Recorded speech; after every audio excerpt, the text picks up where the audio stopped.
अनुभवलेलं आहे. मला वाटतं आपण सगळेच कुठे ना कुठेतरी अडकलेलो होतो, कुठे ना कुठेतरी पूर्ण ओले चिंब होऊन भिजून गेलो होतो. आणि एकंदरच कालचं वातावरण आपण पाहत होतो. जणू काही सरकार आहे नाहीये, शासन प्रशासन मुंबई महानगरपालिका आहे नाहीये, हे उत्तर द्यायला कोणी सरकारकडून रस्त्यावर नव्हतं. ठीक आहे, ट्विटरवर ट्विट करायला खूप सोपं असतं, काही काही लोक ते करत बसतात. पण महत्त्वाची गोष्ट म्हणजे कालचा पाऊस हा काही ह्या महिन्यातला पहिला पाऊस नव्हता. आपल्याला आठवत असेल, मेच्या पहिल्या आठवड्यात मुंबईत पाऊस पडून गेला. तेव्हाही माझ्याकडची ही चित्र आहेत, हे आपल्याच माध्यमातून लोकांसमोर आलेलं साकी नाका वगैरे पूर्णपणे भरून गेलं होतं. तसंच हे अंधेरी सबवे आणि हे साकी नाका, हे दोन चित्र आहेत. मागच्या आठवड्यात दोन्हीकडे जो पाऊस होऊन गेला, तिथे मुंबईत कधी नाही असं हे चित्र आपल्याला बघायला मिळालं. आम्हाला वाटलं ठीक आहे, चला पहिला पाऊस आहे, मुंबई महानगरपालिका ह्याच्यातून काहीतरी शिकेल, हे जे शासन आहे, राज्य सरकार आहे, काहीतरी शिकेल, काहीतरी धडा घेईल आणि मुंबईकरांना पुढचा पावसाळा थोडा आरामाचा करून देईल. पण काल जे दिसलं, एकंदर पाऊस लागल्यानंतर अनेक ठिकाणी आपण पाहिलं की पाणी तुंबलं होतं.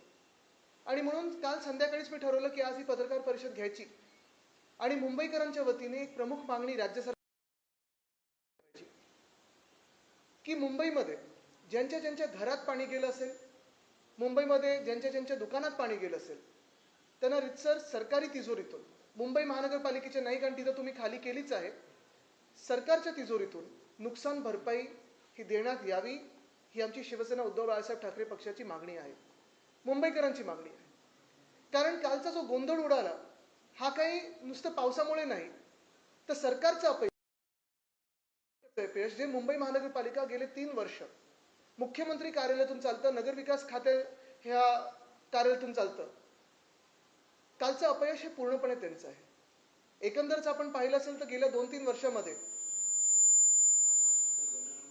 भ्रष्टाचार हा असाच सुरू आहे.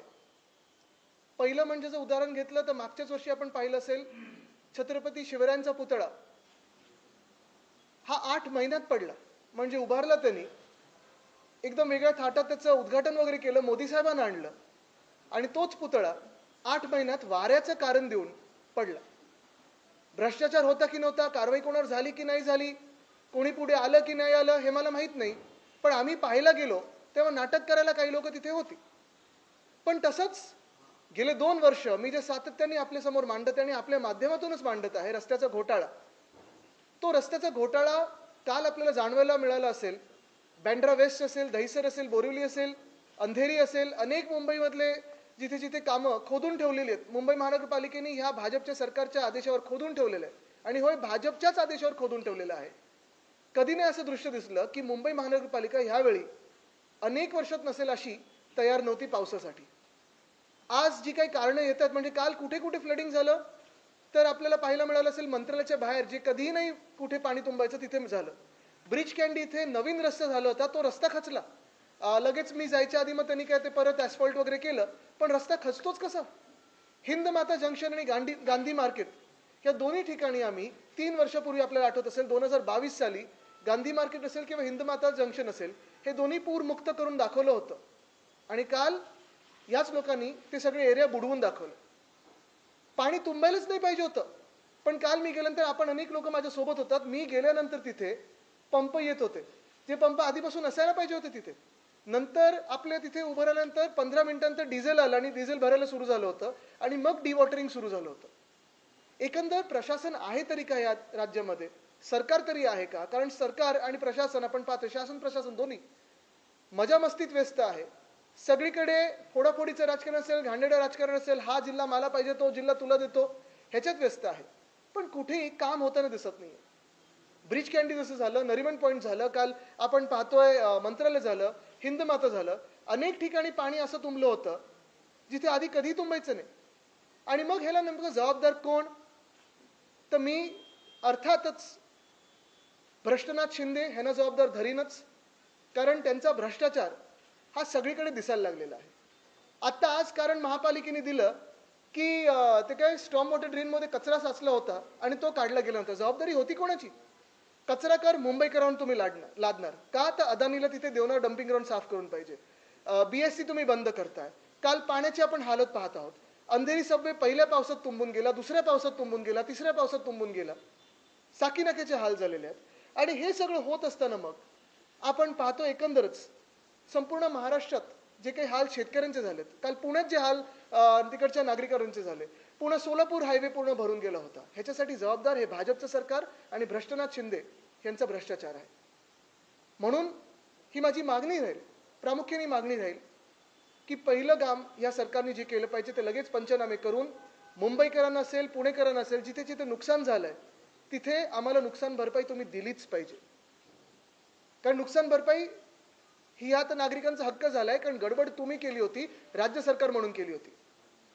गेल्या 2-2.5 वर्षामध्ये 3 वर्षामध्ये आम्ही पाहतोय जी मुंबई महानगरपालिका आम्ही अनेक कामं करायचो तरी देखील FD 92,000 कोटीपर्यंत मुंबईकरांचे वाचून ठेवले होते वेगळ्या वेगळ्या प्रोजेक्टसाठी, ती तुझे तुम्ही खाली केली. 2.5 लाख कोटीचा डेफिसिट निर्माण केलेला आहे. हा पैसा गेला कुठे ह्याचं उत्तर देणार तरी कोण हे भाजपने देणं गरजेचं आहे. आणि दुसरं उत्तर भाजपने देणं गरजेचं आहे ते म्हणजे काल मेट्रो 3 म्हणजे जी ॲक्वालाईन आहे, जी खरोखर ॲक्वालाईन झाली होती काल, मग वेगळी वेगळी कारणं आली. मला वाटतं काही पत्रकारांसोबत धक्काबुक्की देखील झाली, बरोबर आहे ना. तिथे गेल्यानंतर पाहायला मिळालं की 17 की 18 दिवसापूर्वी जे उद्घाटन झालेलं तिथे भिंत कोसळली. आता काय सांगते मेट्रो की ती टेम्पररी भिंत होती, मग ती काय कोसळायला तुम्ही उभी केली होती? सीपेज होतं, पाण्याचं सीपेज नाही, त्याला सीपेज नाही बोलत. पाणी फुटून ते भिंत फोडून बाहेर आलं होतं. आणि तिसरी गोष्ट म्हणजे जी कंपनी हे टनलिंग करत होती किंवा आहे त्याचं नाव डॉगस सोमा आहे. ही डॉगस कंपनी ही टर्कीची कंपनी आहे. मग चेलिबीला जसं तुम्ही एअरपोर्टमधून काढून टाकलेलं आहे तसं मग ह्या कंपनीला का नाही काढलं? काल या कंपनी हे मुद्दामून केलं का आपल्या देशाला धोका निर्माण करण्यासाठी, मुंबईला धोका निर्माण करण्यासाठी? अनेक आता वेगळ्या वेगळ्या गोष्टी ह्या टनेलबद्दल कानावर येतात. मला कोणीतरी आज सांगत होतं की रेल्वे कमिशनर, सेफ्टी कमिशनरचा रिपोर्ट होता ज्याची आता बदली झाली, त्यांनी रिपोर्ट दिला होता की 718 क्रॅक्स या टनेलमध्ये गेलेत. मग तरी देखील तुम्ही उद्घाटन कसं केलं? हे चित्र फार भयानक आहे. आणि हेच जर हाल आत्ता आपले असे झाले असतील जिथे भाजप शासित BMC आहे, तुम्ही लक्षात घ्या. आणि मी हमखास तुम्हाला सांगतो, जर भाजपने मुंबई महानगरपालिका असेल, पुणे महानगरपालिका असेल, ठाणे देखील काल काय हाल झालेत हातात घेतली तर आपले हाल हे असेच होणार, ह्या शहराचे हाल असेच होणार. कारण फक्त आणि फक्त त्यांचं काम एकच आहे, भ्रष्टाचार, भ्रष्टाचार आणि भ्रष्टाचार.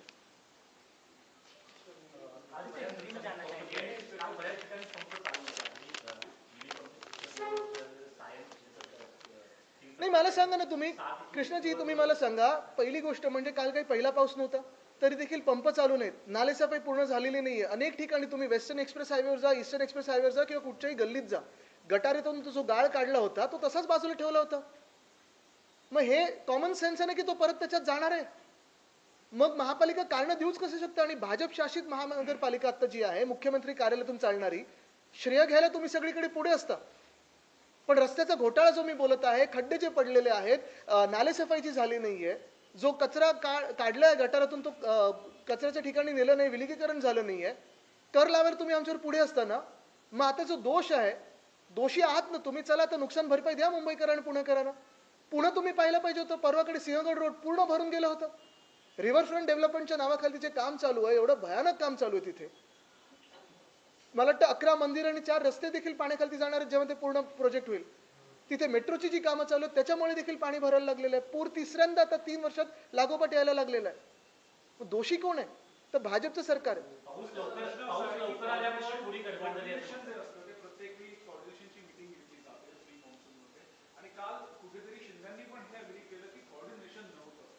आता कोऑर्डिनेशन म्हणजे त्या तिघांमध्ये नव्हतं की महानगरपालिकेच्या यंत्रणेमध्ये नव्हतं? हा ठपका पहिलं तुम्ही राजकीय नेतृत्व करता कशासाठी? त्या पदावर बसलात कशासाठी? आम्हाला आठवतं आमची जेव्हा 25 वर्ष महानगरपालिकेत सत्ता होती तेव्हा 20 वर्ष भाजप देखील आमच्या सोबत होतं. मोठ्या मोठ्या कमिटीवर ते पण बसले होते. इम्प्रूव्हमेंट असेल, शिक्षण असेल, BSTची कमिटी असेल, ते पण आमच्याबरोबर 20 वर्ष होते त्याच्यात. मग 5 वर्ष आम्ही एकटे असताना ते राज्य सरकार आणि केंद्र सरकारात होते, नगर विकास खातं त्यांच्याकडेच होतं. तरी देखील आम्ही जेव्हा मान्सून पूर्वीच्या बैठका घ्यायच्या, उद्धव साहेब स्वतः देखील घ्यायचे, त्याच्यात डेंगी मलेरिया वाढू शकतो का, त्याच्यावर काय आपण नक्की नियोजन त्याचं केलं पाहिजे, ते कसं आटोक्यात आणायचं, तुमचे हॉस्पिटल्स आणि प्रायमरी हेल्थकेअर सेंटर्स तयार आहेत का, कारण साधारणपणे फीवर क्लिनिक हे घ्यायला लागतात पावसाळ्यामध्ये, सर्दी खोकला ताप हा वाढतो. मग शाळा सुरू होणार असेल तर त्याचे फवारणी, फॉगिंग कसं करायचं, ह्या सगळ्या गोष्टी असतात. मग मुंबईमध्ये साधारणपणे 16 की 17 एजन्सी आहेत, रेल्वेपासून सगळे. त्यांना सगळ्यांना एका टेबलवर आणायला लागतं. कुठे पाणी भरू शकतं, पाणी भरणार हे निश्चित आहे, कारण तुम्हाला कुठे ना कुठेतरी कामं सुरू असतात. कुठे पाणी भरू शकतं, पण तिथे किती पंप लावले पाहिजेत, हे सगळी यादी होती का यावेळी? कुठेच नाही आली. आणि हे जे सांगतात ना की पावसाळा थोडा लवकर आला, मला वाटतं 7 की 8 तारखेला पण पाऊस पडून गेला होता. साधारणपणे मागच्या आठवड्यात पाऊस पडून गेला होता 10-12 तारखेला. सगळं काही होतं. आणि रेड अलर्ट जेव्हा तुम्हाला येतं तेव्हा तुम्ही पंप नाही लावू शकत.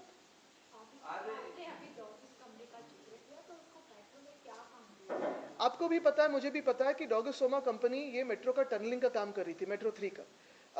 मैं यही सवाल पूछना चाहता हूँ कि ये डॉगस कंपनी, मैंने तो सुना है, जो भी मेरी जांच है वो यही है कि जानकारी है कि ये जो कंपनी है डॉगस, ये टर्किश कंपनी है। मुंबई एयरपोर्ट से चलीबी को निकाला गया, अच्छी बात है, निकालना भी चाहिए था, लेकिन फिर ये डॉगस का क्या होगा? और क्या ये सिक्योरिटी थ्रेट नहीं है क्या कि किसी टर्किश कंपनी को हम शहर में सबसे बड़ा काम टनलिंग का दे रहे हैं?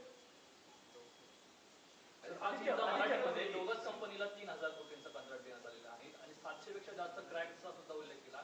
त्यामुळे हा थ्रेट आहे. या संदर्भात काय निर्णय घेतला पाहिजे? मयुरेशजी तिथे बाजूलाच राहत होते, त्यांच्या बाजूनी पण टनलिंग झालेलं आहे. तर बघा तुम्ही कसं काय. तुमची मागणी काय राहील यावरती खरं तर? माझी मागणी हीच आहे की डॉगस कंपनीला देखील काढलं पाहिजे. आणि दुसरी गोष्ट म्हणजे कालचं जे ॲक्वालाईनचं झालेलं आहे त्याच्यात हलगर्जीपणा होता, मुद्दामून हे केलं होतं मुंबईला धोका निर्माण करण्यासाठी की काय. कारण 17 दिवसापूर्वी जर उद्घाटन झालं असेल मुख्यमंत्र्यांच्या हस्ते, सगळं काही चेक केल्याशिवाय उद्घाटन करू देत नाही, आणि खास करून मुख्यमंत्र्यांना करू देतच नाही. मी देखील ते कार्यालय 2 वर्ष जवळून पाहिलेलं आहे. एखादी गोष्टीचं उद्घाटन करत असताना ओसी पासून फायर सर्टिफिकेट सगळं काही आहे ना, तरच तुम्हाला मुख्यमंत्री म्हणून उद्घाटन करायला ते मिळतं. साधारण प्रोटोकॉल हा फॉलो केला जातो. पण मग अशा गोष्टीचं तुम्ही उद्घाटन करता का जिथे फीत कापून चला मोकळे झालो आम्ही, आणि मग 17 दिवसात ते कोसळतं? चौकशी झाली पाहिजे का? चौकशी झाली पाहिजे काय? आपण जर बघितलं तर अशी माहिती पुढे येते की गेल्या 2 वर्षापासून गार्डनची देखभालच झालेली नाही. त्यासोबत गेल्या 2 वर्षात मुंबई महानगरपालिका आपण पाहतोय कोसळत चाललेली आहे. पैसे काढले जात आहेत, कॉन्ट्रॅक्टरच्या घशात घातले जात आहेत. 5 मोठ्या कॉन्ट्रॅक्टरना दिले गेले होते. भ्रष्टनाथ शिंदेनी कधी पाहणी केली? परवाच केली ना पाहणी, 1 दिवसापूर्वीच केली ना नालेसफाईची पाहणी. मला वाटतं ग्रीन कार्पेट यावेळी नव्हतं म्हणून जरा पाणी जास्ती वाढलं. आशिष शेलार यांनी टीका केली, नाले सफाई जेव्हा सुरू होती तेव्हा आदित्य ठाकरे कुठं होते? तुम्ही काल टीका केल्यानंतर त्यांनी मी जिथे होतो तिकडचं पाणी नाही तुंबलं, पण मुंबईतलं तुंबलंय. आणि मी त्यांना उत्तर देत नाही, कारण काय, मला खूप सहानुभूती त्यांच्याबद्दल. त्यांना सरकारमध्ये बाजूला ठेवलं, क्रिकेटमध्ये बाजूला ठेवलं, मला वाईट वाटतं त्यांच्याबद्दल. मी त्यांना जास्ती उत्तर देत नाही. पण मुख्य गोष्ट हीच आहे की भ्रष्टनाथ शिंदे आणि भाजपने हे उत्तर द्यायला पाहिजे की मुंबईचे हाल का केले तुम्ही. आदित्य, गृहमंत्री अमित शाह महाराष्ट्र के दौरे पर थे. एक बयान सामने आया उनका कि ऑपरेशन सिंदूर को देखते हुए अगर स्वर्गीय बाला साहब ठाकरे जीवित होते तो गले मुझे लगता है ये सारे बयान इधर उधर के ठीक है, लेकिन मुझे मुंबईकरों को जवाब चाहिए कि कल जो हालत हुए हैं वो भाजपा ने मुंबई के ऐसे हाल क्यों कर रखे? भाजपा को मुंबई के बारे में इतना मन में द्वेष क्यों है? भाजपा महाराष्ट्र को क्यों खत्म करना चाहती है? क्योंकि आज भी हजारों हेक्टेयर पे बारिश से नुकसान हुआ है, क्यों मदद नहीं गई है उन किसानों को? आज भी मुंबई हो, थाना हो, पूना हो, बहुत सारे शहरों में हाल ऐसे ही खराब होते जा रहे हैं, क्यों नहीं मदद मिल रही है हमारे शहरों को? मैं यही पूछना चाहता हूँ, बाकी इधर उधर की बातें करते रहे. एक नवीन प्रकरण समोर येतंय, ते म्हणजे कॅबिनेट मंत्री संजय शिरसाट यांच्या मुलावरती एकाच त्यांच्या पत्नीने आरोप केले की मानसिक छळ करत होते आणि धमक्या देते. त्यांच्यामध्ये एक महत्त्वाची धमकी म्हणजे असं देखील म्हणले की माझे वडील हे भविष्यामध्ये मंत्री होणार आहेत आणि ते एकनाथ शिंदेचे राईट हँड आहेत. मला वाटतं ह्याच्यात थोडी मी माहिती घेऊन जास्ती बोलीन, कारण मला आजचा हा जो मुद्दा आहे महत्त्वाचा आहे. मी जी मागणी करतोय ती मुंबईकरांसाठी असेल, पुणेकरांसाठी असेल, ठाण्यासाठी असेल, जिथे जिथे नुकसान झालंय ते आम्हाला नुकसान भरपाई पाहिजे.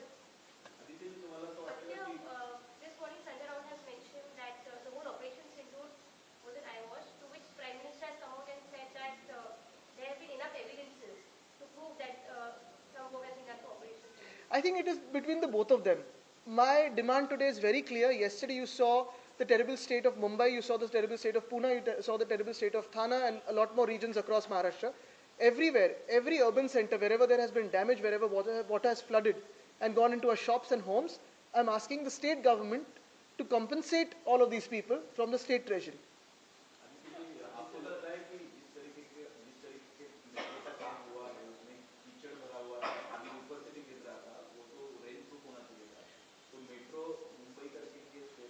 सिर्फ कामों में नहीं, उनकी नीति में भी यही कीचड़ है.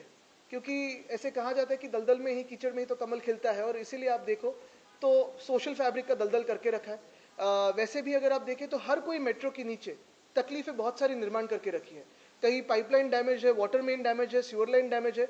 यही गड़बड़ हुई है कि ये कहते रहे हम इंफ्रामैन है, लेकिन जो भी ये खुद को कहता है, थोड़ी इधर उधर की बातें छोड़ के देखिए कि कैसे काम हुआ है। मुंबई गोवा हाईवे कितना खराब है, मुंबई अहमदाबाद हाईवे कितना खराब है, मुंबई नासिक हाईवे कितना खराब है, मुंबई नागपुर हाईवे जो अभी अभी बना, जिसको मेरे दादाजी का नाम दिया है, परसों में उस पर होके आया, 1 किलोमीटर भी फ्लैट नहीं है।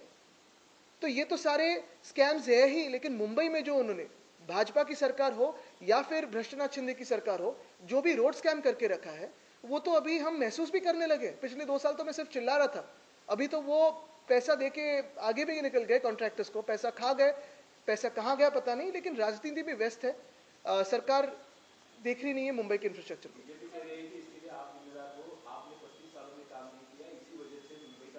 नहीं, बिल्ली अपनी आंख बंद करके दूध पी सकती है, लेकिन सच बात यही है कि बीजेपी हमारे साथ 20 साल 25 साल उसी सरकार में थी जिस बीएमसी में हम भी थे। उन्होंने भी वही पद पे काम किया है, इम्प्रूवमेंट कमेटी के अध्यक्ष फिर हो, शिक्षण समिति के अध्यक्ष हो, बीएसटी के अध्यक्ष हो, काफी सारे जो समितियां होती हैं उन पे काम उन्होंने भी किया है। लेकिन मैं ये गर्व से कहना चाहता हूं कि ऐसे हाल कभी हमारी सरकार में नहीं हुए, और जो भी होता था हम रास्तों पे थे, कभी भी बेईमानी से काम नहीं किया है, और जो भी आपके सवाल थे तब भी लेते थे, आज भी ले रहे हैं और आगे भी लेते रहेंगे। आता हूँ, वहां आता हूँ मैं।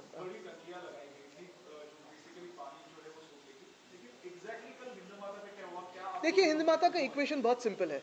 हिंद माता 100-150 साल पहले एक तालाब था, कभी कभी उसे बहुत पुराने टाइम में बुझाया गया, फिर अभी उस पर बस्ती आ गई, तो भी वो अगर एरिया देखे तो वो सिंक होल है। काफ़ी सारे बार पानी ज्योग्राफिकल रीजन से दूर वहाँ से हटता नहीं था, पानी भर जाता था। आप भी वहाँ आते थे रिपोर्टिंग करने, हम भी देखने आते थे कि अभी पानी कब निकल जाएगा। 2021 साल से हमने जो काम शुरू किया, 2022 में पूरा किया। सेंट जेवियर्स ग्राउंड हो या प्रमोद महाजन उद्यान हो, दोनों तरफ हमने टंकी बनाई, और वहाँ जाके रेन वाटर होल्डिंग पॉन्ड हुए। 4 घंटों तक 300 मिलीमीटर बारिश होने के बाद भी वहाँ पानी आप पकड़ सकते हो, और वहाँ डी वाटरिंग होते रहेगा, और उसके बाद समुद्र में पानी फेंकते जाओ। लेकिन कल हमने ये देखा कि वहाँ पंप जो पहले लगाए थे वो निकाल दिए। क्यों? जो पंप आने चाहिए थे एक्स्ट्रा, वो नहीं लगाए थे। पंप जो आए थे उसे डीजल नहीं था। तो ये क्यों किया आपने? क्या प्लानिंग से किया कि कल मुंबईकरों के हाल करें? क्या भाजपा ने ये प्लानिंग की थी?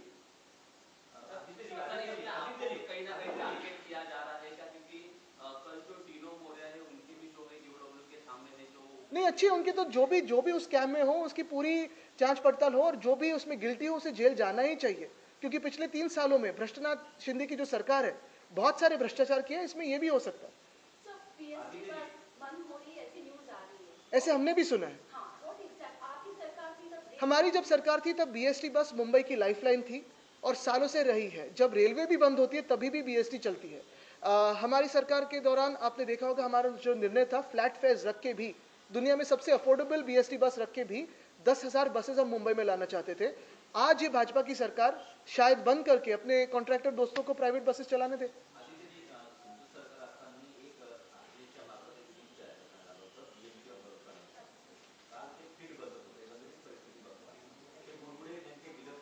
नाही, जाऊ दे, मला काय ते त्यांच्यावर बोलायचं नाही, कारण आर्टिस्ट वेगळ्या वेगळ्या गोष्टी करत असतात, त्यांचा तो अधिकार आहे, आमच्यावर बोलण्याचा अधिकार आहे। यावेळी पण काही वेगळे आर्टिस्ट बनवू शकतात, पण मला वाटतं आता आपल्या सर्वांना माहिती आहे की भाजपावर आमचा कोणाचाही, मुंबईकरांचा तर विश्वास नाहीच आहे। नालेसफाई असेल, मिठी नदीचा घोटाळा असेल, भाजपाकडनं नाव न घेता तुमच्याकडेच अंगुली निर्देश केला जातो। काल दिनोमोर्याचं प्रकरण झालं, त्यानंतर खासगीत असो की जाहीररित्या बोलताना असो की कुणाच्या जवळचे आहे, कुणाच्या निकटवर्ती आहे, हे सांगितलं। त्यांचा फोटो तो प्रधानमंत्री महोदयांबरोबर आहे क्रिसमसची पार्टी करताना। माझ्यासोबत कुठे क्रिसमसची पार्टी केली? पीएम सोबत केली। पण मुळात तुम्हाला हेच सांगतो ना मी, पहिली गोष्ट म्हणजे आम्ही जे प्रश्न विचारतोय, सत्तेत कोण आहे? सत्ताधारी विरोधकांना प्रश्न विचारतायत, आणि श्रेय घ्यायला फित कापायला तुम्ही जिथे पुढे असता, तिथे मग जे काही चुकतं तिथे मान्य करून चूक दुरुस्त करायला पण पुढे या, तेवढी हिंमत आमच्यात होती। 100% झाली पाहिजे। आणि हेच मी सांगतोय, भ्रष्टनाथ शिंदेच्या कारभारात हे सगळे घोटाळे झाले असतील, रस्त्याचं असेल, नालेसफाईचं असेल, सगळं काही असेल, तर भ्रष्टनाथ शिंदेवर पण ती कारवाई झाली पाहिजे। शेवटचा प्रश्न, घोषणा केलेली सीबीएसईच्या शाळेचा जो अभ्यासक्रम आहे त्याच्यामध्ये छत्रपती शिवाजी महाराजांचा इतिहास ते देणार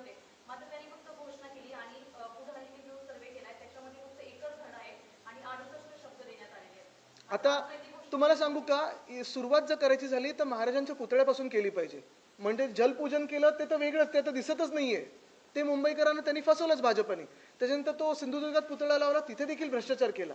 मग गणवेशात भ्रष्टाचार केला ह्यांच्या आधीच्या मंत्र्यांनी, त्याच्यातून गणवेश मिळालेत की नाही हा प्रश्न आहे.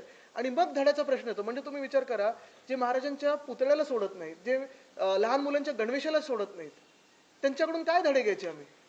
धन्यवाद.